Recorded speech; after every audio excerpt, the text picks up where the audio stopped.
তোমাদের ছোট কোটি নামটা বচরণে আয়ুষ্মান ভব। ভগবান আমাদের কি জন্য করিয়াছেন স্মরণ?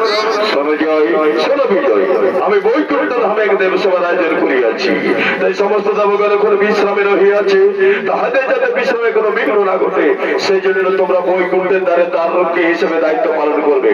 এমন ভাবে দায়িত্ব পালন করবে যেন আমার অনুমতি ছাড়া কেউ প্রবেশ করতে না পারে। আমরা চললাম, আমরা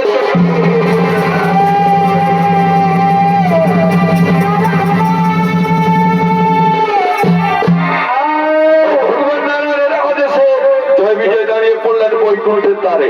ঠিক সেই সময় ব্রহ্মার মানুষ পুত্র চতুষ্কুমার চলেছেন ভগবান নারায়ণ দর্শনের জন্য বৈকুণ্ঠ যাবে।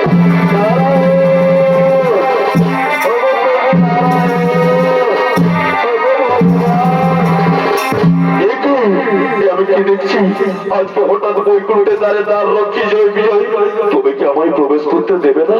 না, আমি ভগবান নারায়ণের কনিষ্ঠ পরম ভক্ত, আমাকে কি এরা দ্বার খুলবে না?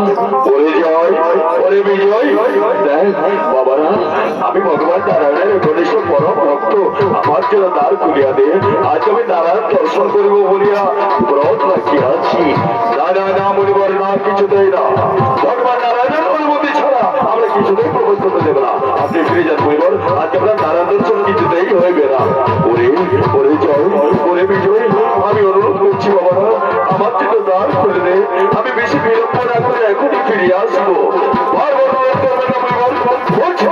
ভগবান নারায়ণের অনুমতি ছাড়া কিছুতেই প্রবেশ করতে দেব না। যান, ফিরে যান বলছি। তোরা শেষ পর্যন্ত দ্বার তোরা কেমন লড়াইয়া দিতেছিস? তাহলে আমি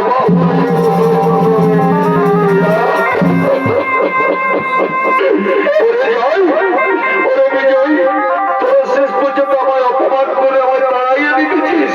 যা, এই অন্যায়ের অপমানের স্বরূপ আমি তোদের দুজনকে অভিশাপ দেব। আমার অভিশাপে তোদের দুজনের দেবতারা থাকবে না, তোরা সাথে যেন পড়তে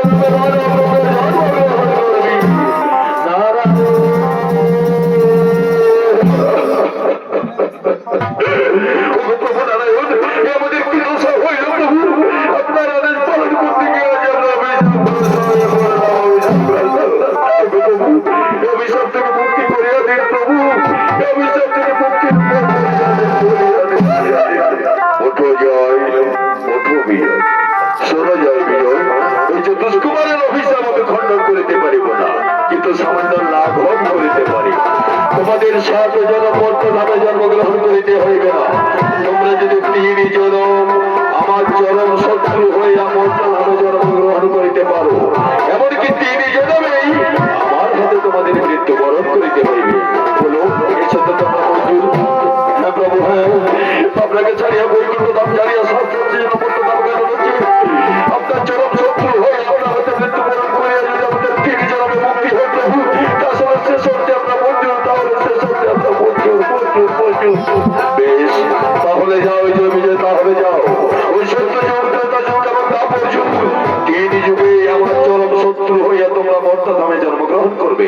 ওই সত্য যুগে তোমরা দুজনে ভয়ঙ্কর অসুর রূপে জন্মগ্রহণ করবে।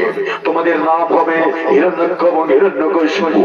আর আমি ভগবান নারায়ণ, আমি সত্য যুগে আমার তৃতীয় অবতার এবং চতুর্থ অবতার অর্থাৎ বরাহ অবতার এবং নৃসিংহ অবতার রূপ নিয়ে তোমাদের হত্যা করব। এরপর তোমাদের দ্বিতীয়বার জন্মগ্রহণ ঘটবে ত্রেতা যুগে লঙ্কাপুরীতে রাবণ এবং কুম্ভকর্ণ নামে। আর আমি ভগবান নারায়ণ, আমি আমার সপ্তম অবতার শ্রী রামচন্দ্র অবতার রূপ নিয়ে তোমাদের হত্যা করব। এরপর তোমাদের অন্তিম তথা শেষবার জন্মগ্রহণ ঘটবে দ্বাপর যুগে শিশুপাল এবং দন্তবক্র নামে। আর আমি ভগবান নারায়ণ, আমি আমার অষ্টম অবতার শ্রীকৃষ্ণ অবতার রূপ নিয়ে জন্ম নিয়ে তোমাদের হত্যা করব। এই তিন জন্মেই আমার হাতে মৃত্যুবরণ করে এই হইবে তোমাদের অভিশাপ থেকে মুক্ত। তাই যেন প্রভু সত্যি আমরা মঞ্জুরি, সত্যি আমরা মঞ্জুরি। বেশ, তাহলে যাও, তাহলে যাও। ওই ত্রেতা যুগে তোমরা দুজনে লঙ্কাপুরীতে মহর্ষি বিশ্বসভার ঔরসে তার স্ত্রী নিকোষার গর্ভে রাবণ এবং কুম্ভকর্ণ নামে জন্মগ্রহণ করবে। আর আমি ভগবান নারায়ণ, আমি আমার সপ্তম অবতার হিসেবে অযোধ্যার সূর্যবংশীয় ক্ষত্রিয় রাজা দশরথের প্রথম স্ত্রী কৌশল্যার গর্ভে রাম অবতারে নররূপে জন্মগ্রহণ করব। আর আমার হাতে মৃত্যুবরণ করিয়াই হইবে তোমাদের অভিশাপ থেকে মুক্তির দ্বিতীয় ধাপ।